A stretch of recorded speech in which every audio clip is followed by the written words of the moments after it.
Hello, my name is Chatima Laria, or Ja for short. I, along with my colleagues Stacy Kalenamoku and Christopher Amandi, are part of the Policy and Compliance section at the State Procurement Office. We mostly handle Chief Procurement Officer requests or CPO requests, wide product preference, procurement training, procurement delegation, and procurement reviews and investigation. The agenda for today, we'll be going over some important information regarding CPO requests to include emergency procurement, sole source procurement, contract extensions, procurement exemptions, procurement violations, unauthorized purchase of gasoline and diesel fuel statewide, health and human services CPO requests, some helpful hints and updates and reminders, and delegation and training. What is CPO request? A little housekeeping. If time permits, we'll be addressing any questions at the end of the presentation. We'll also be providing contact information at the end, but I think many of you already know how to reach me, so let's get started. What is a CPO request? How many of you have submitted CPO requests to the State Procurement Office? Okay, even our own too. A CPO request is a request from a purchasing agency submitted to the State Procurement Office for Chief Procurement Officer approval. A CPO request is submitted when it is not as practicable or advantageous or not in the best interest of the state to conduct traditional procurement in accordance with HRS 103D or HRS 103F. Unfortunately, if there is a violation of any procurement statute, rules, or procedures, like travel, you will also have to submit a CPO request called Report of Procurement Violation before a contractor or the employee is paid. The statute and rules apply to all jurisdictions, but the procedures may differ. For executive branch, after SPO receives a CPO request, it is assigned to one of us. This is when we start emailing or calling you to request additional information. CPO requests are public records, and we like to include as much information as possible to justify the action taken by our office, whether it's approval, disapproval, or no action. After gathering sufficient information, we then route our recommendation to the Chief Procurement Officer, which is Bonnie. How to submit a CPO request. First, you go to the HANDS website and log in. Then you'll see the CPO request option over here. You click on it. Then, to submit the request, you click on New Request. If applicable, please don't forget to attach delegation and training for staff listed on the request. Also, Hawai'i Compliance Express certificates. Without these attachments, your request may be rejected by our clerical staff and won't even reach a purchasing specialist. Okay, let's get started on the first CPO request, emergency procurement. It's my favorite one to process. What is an emergency procurement? An emergency procurement is when an agency determines that it's not the best interest of the state to conduct competitive procurement due to a situation of an unusual or compelling urgency. A situation that creates a threat to life, public health, welfare, or safety by reason of major natural disaster, epidemic, riot, fire, or such other reason as may be determined by the head of that purchasing agency. Criteria for emergency procurement. Conduct an emergency procurement when there is a situation that generates an immediate and serious needs for goods, services, or construction that cannot be met through normal procurement methods, and the government would be seriously injured if the purchasing agency does not address the situation in time. I think we see a lot of that now because people spread conspiracy theories really fast. So we gotta address all problems really quickly. Also, conduct an emergency procurement when without the needed goods, service, or construction, the continued functioning of government, the preservation of protection of irreplaceable property, or the health and safety of any person will be seriously threatened. Here are some examples for emergency procurement. In the case of wildfires, other than calling the fire department, some agencies may need heavy equipment to create fire breaks to stop the fires from spreading onto agricultural lands or residential areas. Beach whale. Beach whale or beaches are very busy. You can't just leave a dead whale there to decompose for days. It may also attract sharks and create risk for swimmers. So they will need to be towed miles away from shore, and usually the department will hire a towboat to tow the whale out. A leak. This is only an emergency when no action can be taken to stop the water without crippling operations or affecting the community. If water can be shut off with no consequences, you can conduct competitive procurement. Landslide is an emergency when you need to clear or fix the roads ASAP to allow traffic into and out of certain areas. What is not an emergency procurement? Oh no, the end of the fiscal year. We gotta spend all our money. Emergency. No, we will disapprove. Lapsing of funds is not an emergency procurement. Also, failure to plan or maintain existing property is not an emergency. For example, if you need a new car because the old one broke down and you need a new one today, in this case, the agency should plan to conduct competitive procurement before the existing vehicle is no longer in usable condition. And here's Form SPO 002. That's the emergency procurement form. Please fill in all sections of the form and include as much information as possible and make sure that it is signed before submitting to SPO. Some tips and reminders. If time permits, an emergency procurement request can be submitted prior to taking action. If there is not enough time to wait, it can be submitted after the fact. If an agency submits a before the fact request, SPO will respond within 24 hours. What I look for when I'm processing an emergency procurement: invoices, before and after pictures are very helpful, chronology of events, what happened, when was it discovered, when was the vendor contacted, when was it resolved. Sometimes we receive an emergency request months or even a year after the event. If that happens, please include an explanation on why it was delayed. When there is an active Office of the Governor's emergency proclamation relating to an ongoing emergency, suspending chapters 103D and 103F for procurement related to the emergency, you do not need to submit emergency procurement requests to the State Procurement Office. But please read everything on the proclamation. There may be limitations and conditions to the proclamation as well as other procedures to follow. Also, please be aware of the expiration dates. If using federal funds, there may be other requirements. Also, please place a copy of the emergency proclamation in your procurement file. On-demand training for emergency procurement is available on DVER Learning Manager Primetime Hawaii. If it's been a long time since you completed the course, it's been redesigned. Now is a good time to take a refresher. If you have any questions on emergency procurement or any other secret requests, you can always come to me. But that's it from me for today. I'm going to hand this over to my colleague, Christopher.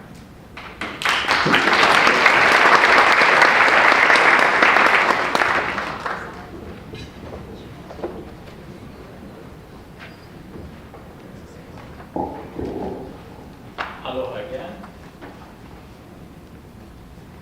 Okay, so I'll be also talking about a few different CPO requests, what they are, the do's and don'ts when submitting them. So the first up is the contract extension request, and as the name implies, this request is being used when a competitively procured contract has exhausted its extensions or does not include any provisions for extensions. It may still be extended with Chief Procurement Officer's approval, provided the following conditions are met. First, the extension is for 180 days or less. Secondly, the procurement officer determines that it is impractical to award a new contract before the current one expires due to one of the following reasons. A new contract cannot be awarded in time. The need for the good or service is short-term.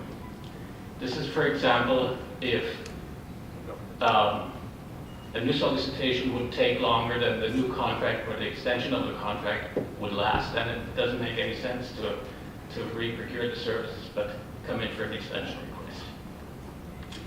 The next items I'd like to present are a few different CPO requests. Sorry.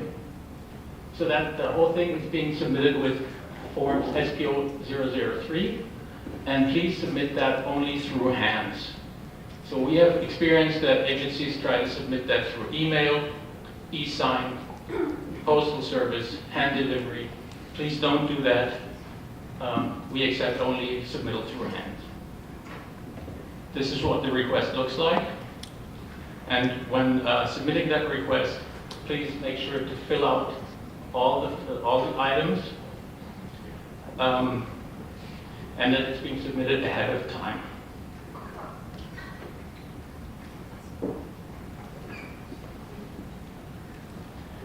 Should a contract have already been expired, then there's no way to revive it, so then you have to re-procure the services.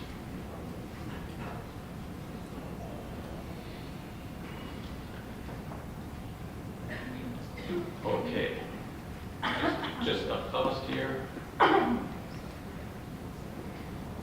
Okay, once the CPO request comes in, it's being screened by our team, and it has to also include required documentation that is definitely training and delegation records for the person submitting and working on that request, as well as a HC compliance certificate from the vendor.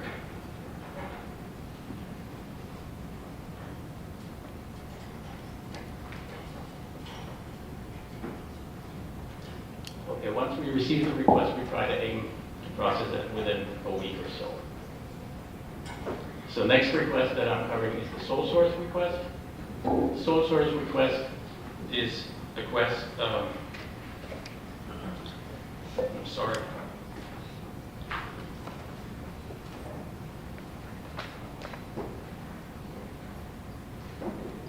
Okay, sole source is only if one source is available due to either a unique feature, characteristic, or capability. There are, besides the sole sources that you can submit for approval, also a list of pre-approved sole sources that are available on the SPO website. They are listed under the HAR, and these pre-approved sole sources were determined by the Procurement Policy Board. So if you have a procurement that you think is a sole source, I recommend to first look at this list to see if it's on that list, to make sure that you don't necessarily need to submit a request to the CPO, because these exemptions are already pre-approved.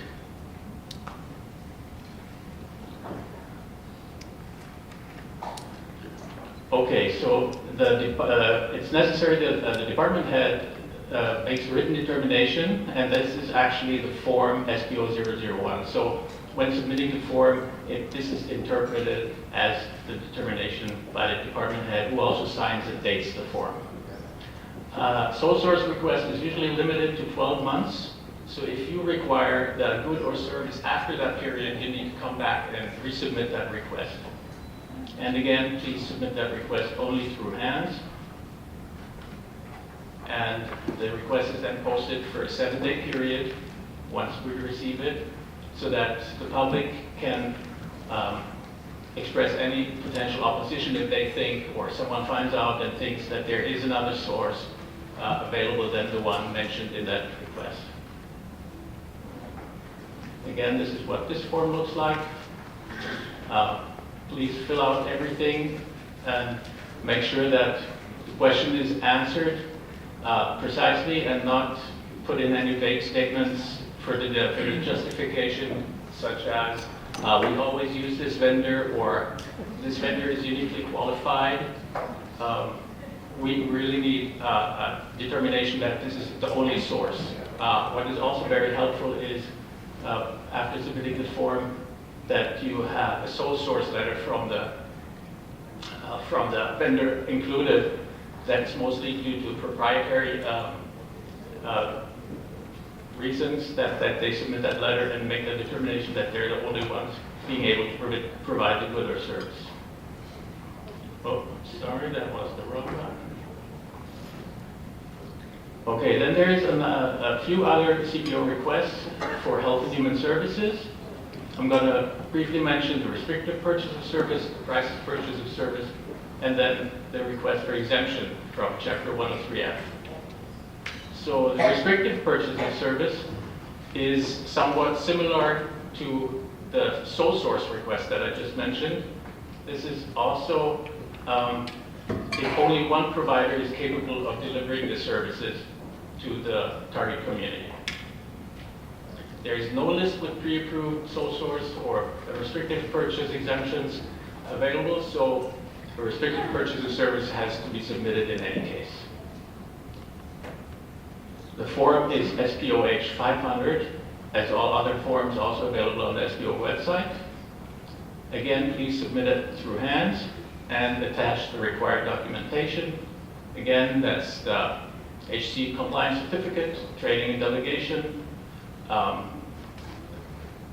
That's it for that one. And of course, if you have any additional justification, a sole source letter often is not available because the services are mostly restricted due to their unique geographic location or their cultural approach to a limited target population. So a sole source letter is not available, but if you have anything similar, please attach that. That reduces questions from our side.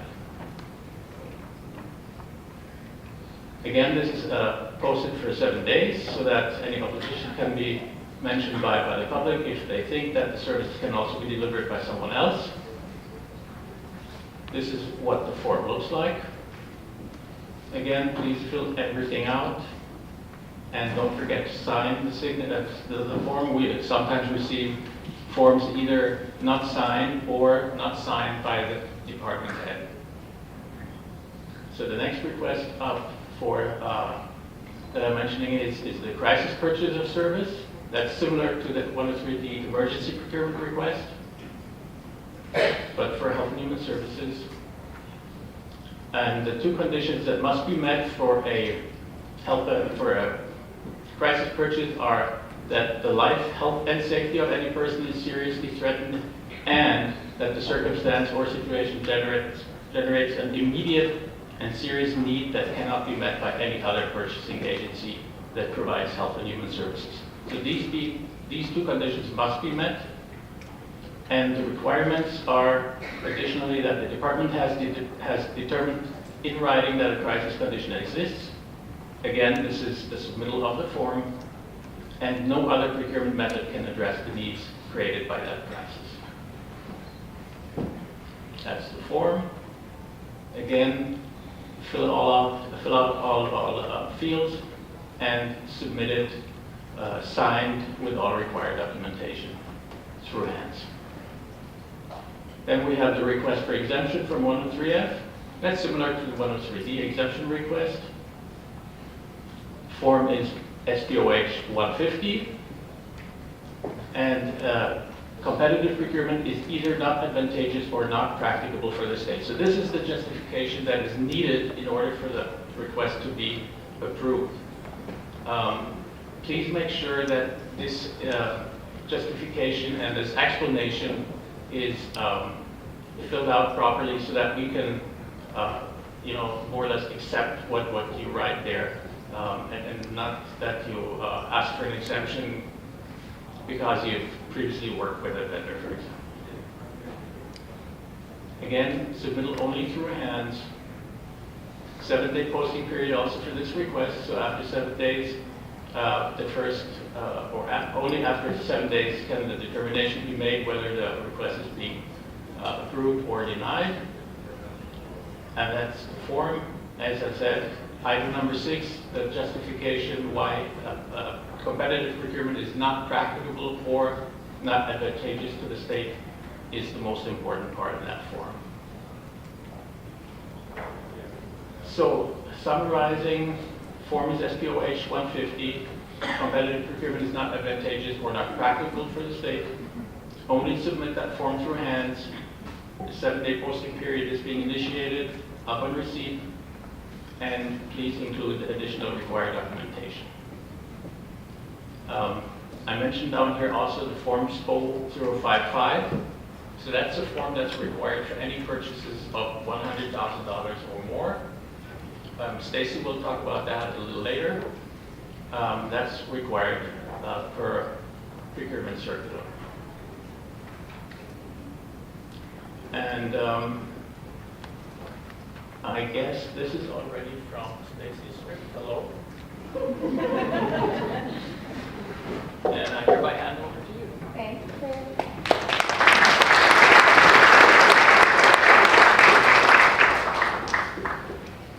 Hello again, everyone. Okay, so my presentation is going to be a little bit different. I've been with SPO for about 12 years now, so a lot of my presentation is based on all the questions that I get every day from all of you.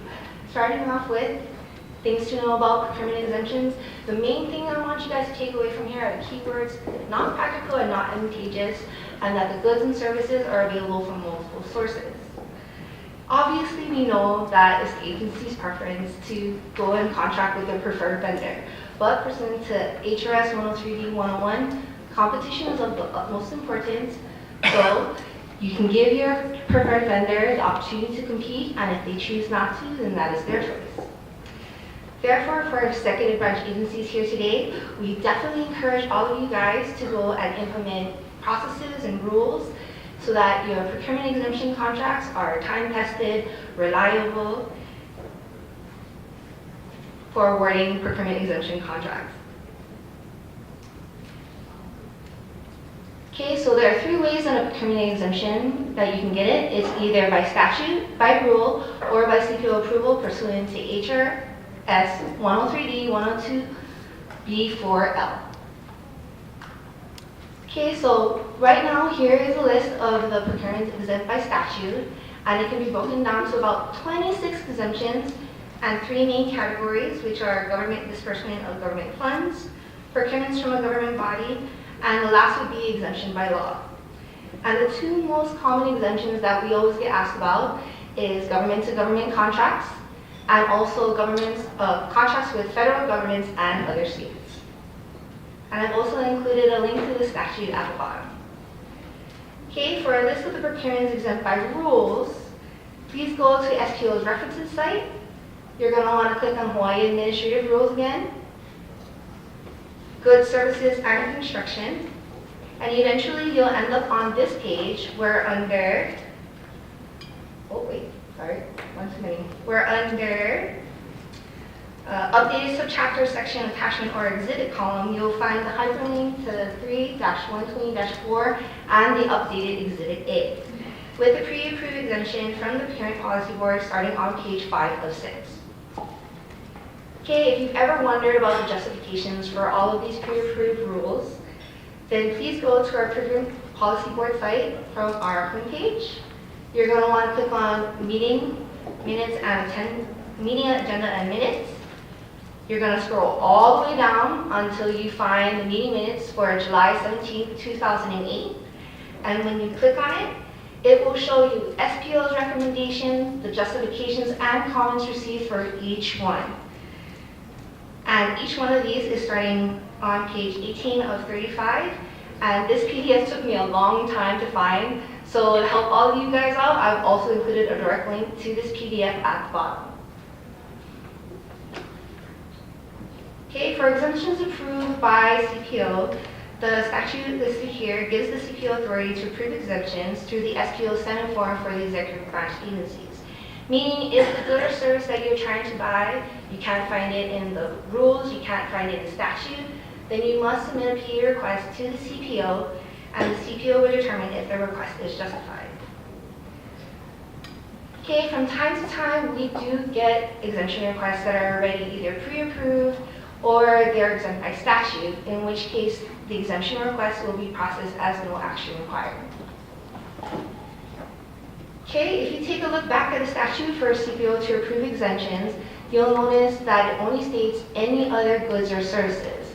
So for those of you who have ever submitted construction exemption requests and we've disapproved it, now you know why. Construction is not included in exemptions, so most of the time it'll either be disapproved or about 99% of the time I would say agencies withdraw the request once they find out that construction cannot be exempt. And just a reminder, if you are withdrawing your CPO request, please email us and CC your director. Okay, pursuant to this part showing here, an amendment to an exemption is necessary when you need to amend either the scope of work, the dollar amount you already got approved for, or you need to extend your already prior approved PE period. For the executive branch, this may only be done through the SPO 7D form, which has the same 7-day posting and process as the SPO 7 form. Okay, next here are some trouble and some hotspots that lead to procurement violations. I'm not going to go through all of them, but I just want to point out that services rendered without an executed contract is the most common procurement violation that we see, due to an agency failing to extend contracts timely. And also remember that once a contract is expired, it cannot be extended. Exceeding the scope of the solicitation is another one we see a lot, because anytime the scope of the solicitation or contract is changed, it is a material change and considered a procurement violation. If you procure a service as a small purchase and you exceed small purchase threshold, that's another procurement violation. Lastly, parceling or dividing up larger purchases into smaller ones to avoid competition is another type of procurement violation. Okay, for travel PDs, not obtaining the required minimum number of quotes, using the pay card to pay for baggage fees, hotel accommodations without prior comptroller approval, personal deviations, or purchasing travel without prior approval are all the most common travel PDs we get. Just remember that for the executive branch travel PDs, if payment was already made by P card, they do not need to request for after-the-fact payment on the SPO 16 form. Okay, for gas procurement violations, it's actually Comptroller Memorandum 2012-19 that prohibits the purchase of 89 grade and 92 grade gasoline. So, in result, SPO issued procurement circular titled Delegation of Signature Authority for gas procurement violations to the Comptroller for all approval and signature on policy violations related to this Comptroller Memorandum. So for gas procurement violations, for executive branch agencies, all you need to do is fill out the SPO 16 form, attach it as a PDF, and e-sign it to the Comptroller's email where it will be processed. And please do not send any hard copies. Our SPO clerical used to actually accept these and we would process them as no action required, but now they will not accept them at all. Okay, so what are some helpful hints and suggestions when doing your procurements? I would say attend trainings and take refreshers, attend it once, get the gist of it, and then take it again. You will always learn something new every time you take a training. Okay, be sure you have proper written delegation prior to conducting and participating in procurement. Be clear on what you're procuring. Don't make it up as you go, and definitely don't use the procurement process to determine what you need. There's no way that our providers or our contractors will know how to respond to your solicitation unless you know what you need first. Work as a team. There's no way that you can do this alone. You will need all the people with knowledge in order for you to have a successful procurement. Have a system like a contract log so you know exactly where you are in your procurement and in your solicitation contract so that you won't run into any procurement violations for receiving goods or services without a contract in place. Also, in whatever you do, you should always be professional. And then if you have any problems or questions regarding the procurement process, we are always here to help you. Okay, some new updates on CPO reviews. So the CPO reviews request listed here will no longer have a retroactive date. So prior, SPO would go ahead and if you submitted a CPO request, we would actually date it for the date that it was received. But according to Bonnie, she made a lot of sense. No goods or services or contracts should have started without her prior approval. Therefore, it doesn't make sense to do any other retroactive contracts. The only exception I would say would be contract extensions. Additionally, sole source amendments should only be changes to the scope of services or the dollar amount within the approved term of contract. So it shouldn't be applicable, but if you do need to extend your sole source contract's term of contract, meaning the dates, then we follow the same guidance.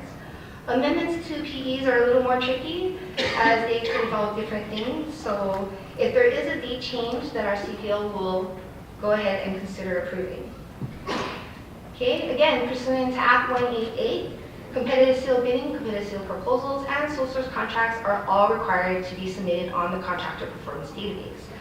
Therefore, if a prior approved sole source request expired on or after January 1st, 2024, please provide a copy of the contractor performance form for that prior approved sole source request. And the same thing goes for a CE request. If the IFB or RFP contract expired on or after January 1st, 2024, please be sure to provide a copy of the contractor performance form with your IFB or RFP contract extension request. Okay, for the executive branch, we have found that a lot of frequently approved CPO requests are just not being posted, even when it's stated in the CPO comments. So, as a result, all CPO requests going forward will have a checkbox for us to check if the award needs to be posted by the requesting agency. And if the CPO request is approved and requires an award, then the POCs listed on the CPO request will first get a create request determination email. Then after 7 days, if the award is still not posted, a second reminder will be sent in an email titled Create CPO Request Award that will also be sent to the POCs. Okay, when creating the CPO request award on hand, be sure to select CPO approval as a type of award notice. And lastly, please be sure to post your awards before they are archived. CPO requests are all archived on December 31st for the previous fiscal year, and once they are archived, you can view them, but you cannot access them. That means that when you submit another CPO request that you already have prior approval for, because it's a recurring request, if you are missing the award, that award must now be posted as a no notice award as corrective action. Okay, for fiscal year 2024, SPO processed a total of 585 CPO requests, and currently the average processing times for the CPO requests are 6 days for contract extensions, 5 days for emergency procurements, 10 days for procurement exemptions, 12 days for procurement violations, and 11 days for sole source procurements. But I know that we can do better, and in order to do that, we need you guys to help us help you with the hope that with the information I'm about to give you, the less stress and less anxiety you'll get in doing your procurements. Remember that if we send you guys follow-up requests, to please respond timely, or else our CPO will have no choice but to disapprove a request, and then you will have to start all over again. So to my fellow baggers out there who were given a CPO request to fill out with no specifications and it was your first time, and your boss said, go fill this out, I want to let you know you are not alone, and I just want to give you some of my tips and tricks. You got your pen and paper ready? Okay, first thing I would do, I would check out hands. Be sure when you log in to check show archive request. You may get lucky and another agency may have already gotten that same CPO request for approval. Another thing I would do, I would check out other state procurement offices in different states, because you always want to see what other states are doing. Who knows, they may be procuring the same thing you are. Okay, if you're submitting a CPO request in hands for the first time, no worries. We have user manuals and help videos here available for you. Okay, so now let's go over some really good references, starting with this PC titled Revised Procedure for CPO Approval, which states CPO requests submitted by email or hand-delivered will not be accepted. CPO requests also e-signed to our CPO will also not be accepted. Okay, as we go along with this PC, it requires all CPO requests to be submitted on hands along with an SPO 36 delegation form, proof of training, and a copy of the PDF audit form if your department head is signing CPO requests electronically instead of with an original signature. Have you guys ever wondered about the legal recognition of an electronic signature? Well, look no further. Check out the statute that says if a law requires a signature, an electronic signature satisfies the law. Okay, pursuant to this PC, please remember that all CPO requests at a minimum should be submitted at least 90 days prior. And the reason for this is because we need time to go ahead and review your request, and you guys need time to go and execute the contract timely. For instance, if your request gets disapproved, then you still have time to go ahead and procure competitively if that's what you need to do. And definitely, please do not send your CPO request 2 days before or even the same day that your contract expires asking for an approval. You're going to get some bad news from Bonnie. Okay, lastly, this PC also has a list of required supporting documentation to be submitted with your CPO request, like IT spend approval, details of the market research you conducted, your SPO 55 price reasonable determination with the required supporting documentation, a compliant HCE certificate of vendor compliance, the SPO 36 delegation form, and the training reports for the people listed as the point of contacts on the CPO request. So you know on the CPO request, there's a section that says, please list all the people responsible for this procurement. Whatever names you guys put on there, we'll be checking for the delegation and training. So if that person is not delegated or trained, please choose somebody else to put down as the POC. Okay, examples of specific supporting documents to submit with your CPO request would be sole source letters from the manufacturer for sole source requests. Invoices would be really helpful for both after-the-fact emergency procurements and procurement violations. The comptroller will not approve your PV that requires after-the-fact payment unless they see a compliant HCE CVC and a copy of your vendor's invoice. And lastly, for contract extension requests, a copy of the original contract as well as the supplementals, along with the original and supplemental award postings, if applicable, should also be submitted. Okay, in July 2023, SPO did a quick spot check on all the contract logs you guys submitted and found, sadly, that for fiscal year 2021, about 40% of the contract awards were not posted. So please remember that pursuant to this procurement circular 2019-05, all contract awards are required to be posted on the Hawai'i Awards and Notices data system within 7 calendar days of the notice award, and failing to adhere to procurement circulars and CPO comments are all procurement violations.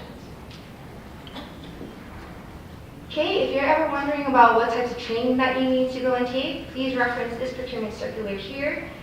That references our SPO training site that provides information on what mandatory and recommended workshops we ask personnel to take to ensure that they are in compliance with HRS 103D 1110 for goods, services, and construction, and HRS 103F 301 for purchases of health and human services. Okay, and while the majority of our procurement professionals are taking the mandatory training, we've been finding that, at least for the executive branch, a lot of the training reports we've been reviewing are missing this mandatory training for SPO 005 market research, which is mandatory for all procurement position levels too. So if you haven't already, please remember to take it and to also check out our procurement training requirements table periodically as it does get updated. And if you have any other questions about training, please contact Jobs. Okay, regarding our procurement delegations, we have been seeing that a lot of SPO 36s are having the SPO 10 form checked in section 3, but there is no procurement officer delegation in section 4 for small purchases. So I just want to remind everyone that on the SPO 10 form is actually the procurement officer who approves your contract. So on your SPO 36 delegation form, if you have your procurement officer sign the SPO 10 form, please make sure they are delegated for small purchases on the SPO 36. Okay, for those of you who need to submit a CPO request and you're just waiting for the IRS status to go back to compliance, please check out this HRS, which states the DOE tax director may waive the IRS tax clearance requirement if the director determines that it is the best interest of the state. SPO also issues this PC listed here that states the DOE tax waiver shall be valid for 30 calendar days from the approval date instead of the 10 working days it originally was. This PC also gives instructions that the purchasing agency may use the DOE tax waiver along with the HCC, GDC, where they're either listed as compliant or exempt with the DOE tax, GCCA, and DLRR to satisfy the statutory requirements.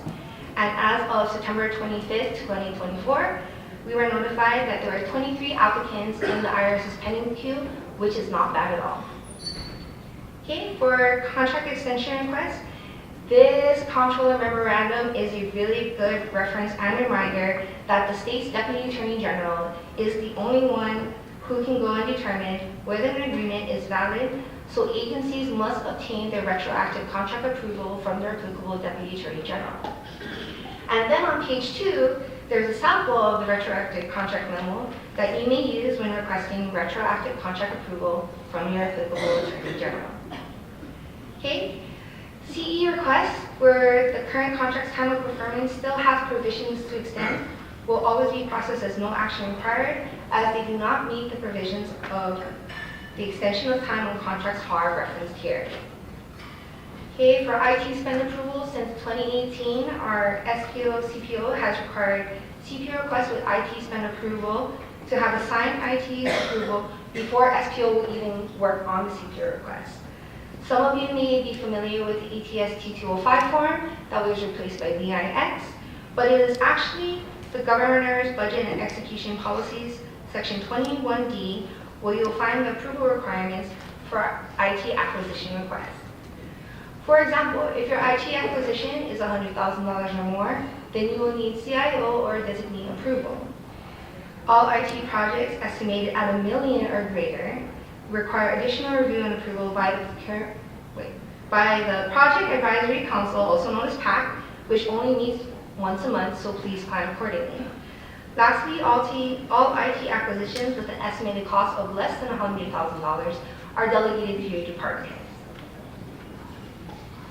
Okay, pursuant to this PC, all CPO requests that are $100,000 or greater are required to submit an SPO 55 price reasonable determination form to ensure that the overall price that the state is paying is fair and reasonable, and is required to be conducted for all procurements.